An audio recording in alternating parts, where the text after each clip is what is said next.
안녕하세요. 11월 27일 월요일 날마다 죽게로 큐티 가이드 시작하겠습니다. 오늘 본문은 창세기 26장 1절부터 11절까지의 말씀입니다. 부전자전이라는 말이 있습니다. 아버지가 가지고 있는 성격이나 생활 습관 등이 자녀에게도 대물림된 것처럼 똑같다 혹은 비슷하다라는 말입니다.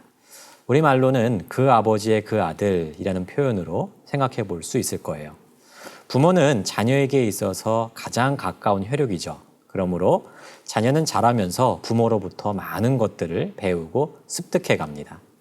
좋은 것들도 많이 배우지만 안타깝게도 나쁜 것도 물려받기도 합니다. 자녀에게 부모의 영향력이 이렇게 크기 때문에 부모의 역할은 매우 중요하고 그렇기 때문에 항상 자녀에게 좋은 모습으로 살아가야 되는 것이 마땅할 것입니다. 오늘 말씀은 이삭이 이렇게까지 아버지와 닮을 수 있을까 싶은 사건이 하나 발생하게 됩니다. 함께 살펴보도록 하겠습니다. 관찰 질문 1번입니다. 흉년이 들었을 때 이삭이 간 곳은 어디입니까?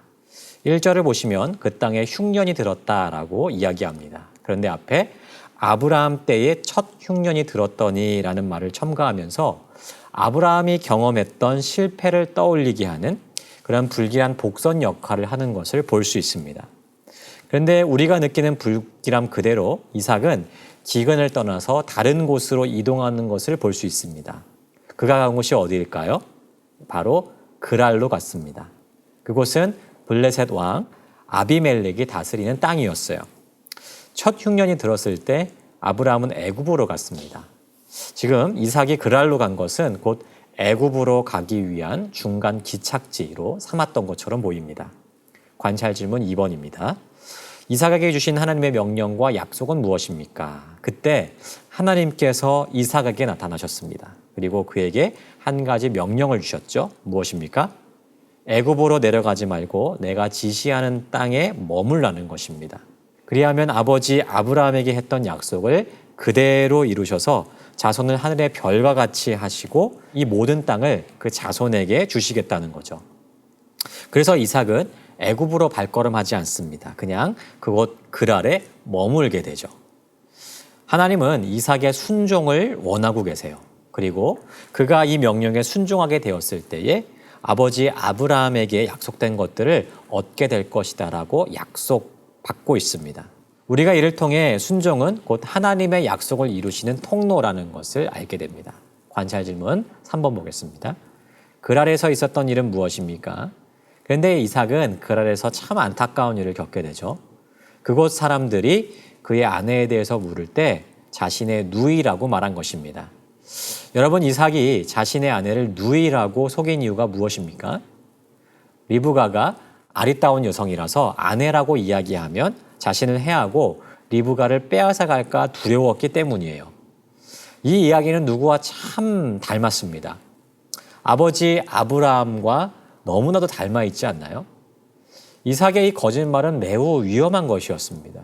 만약 리브가를 누군가가 데려가게 되면 하나님이 주신 자녀에 대한 약속이 이루어지지 않을 수 있기 때문에 여기에 큰 위협이 생기게 되는 것이었기 때문에 그의 이 거짓말은 매우 위험한 것이었죠. 하지만 하나님은 이삭과 리브가를 지켜주십니다. 어느 날 이삭이 아내 리브가를 껴안고 있는 것을 아비멜렉이 우연히 보게 되었습니다. 그는 이삭을 부르죠. 그리고는 꾸짖습니다. 어찌하여 아내인 리브가를 동생으로 속였냐는 것입니다. 혹 누군가가 리브가를 취하였더라면 우리가 큰 죄를 짓지 않았겠느냐는 것입니다. 이 말을 하고 아비멜렉은 지역 주민들에게 명령을 내리죠. 이삭이나 그 아내를 범하거나 해치는 자는 죽음을 면치 못하겠다는 것입니다. 이삭이 그의 아내 리브가를 동생이라 속인 것은 아주 명백한 잘못이었어요. 하지만 하나님은 그의 실수의 연약함에도 불구하고 신실하게 이삭과 리브가를 지켜주시는 것을 볼 수 있습니다. 말씀을 정리해 보겠습니다. 오늘 말씀은 이삭의 순종과 하나님의 지키심에 대한 말씀이에요. 우리의 삶에 위기가 찾아왔을 때 우리의 판단력도 흐려지게 됩니다. 그래서 하나님을 의지하기보다는 나의 지혜와 경험을 의지하려고 하죠. 마치 이삭이 흉년을 피해서 애굽으로 가려 했던 것처럼 말입니다. 하지만 인생의 흉년의 때에도 우리가 의지하고 순종해야 될 분은 오직 하나님 한 분밖에 없습니다. 하나님의 인도하심을 구하고 그분의 말씀에 순종하는 것이 가장 안전한 길이라는 것이죠. 여러분, 우리가 하나님의 말씀에 순종하게 되면 어떤 일이 벌어집니까? 이삭은 흉년의 때에도 그 아래에서 안전하게 보호받을 수 있었습니다. 또한 그의 아내를 누이라고 속인 결정적인 실수 속에서도 하나님의 보호를 받을 수가 있었죠. 결국 우리가 하나님의 말씀에 순종했을 때 그 어떠한 인생의 흉년 속에서도 가장 신실한 보호를 받을 수 있게 되는 것입니다. 여러분, 위기의 인생의 순간이 곧 하나님의 도우심을 경험할 수 있는 결정적인 순간입니다. 이를 기억하시면서 오직 하나님을 바라보시고 그분의 말씀에 순종하십시오. 그러할 때 하나님의 보호하심을 경험하게 될 것입니다. 이를 기억하면서 언제 어디서든지 보호하시는 하나님의 은혜를 누리며 살아가는 우리 모두가 되기를 주님의 이름으로 축복합니다.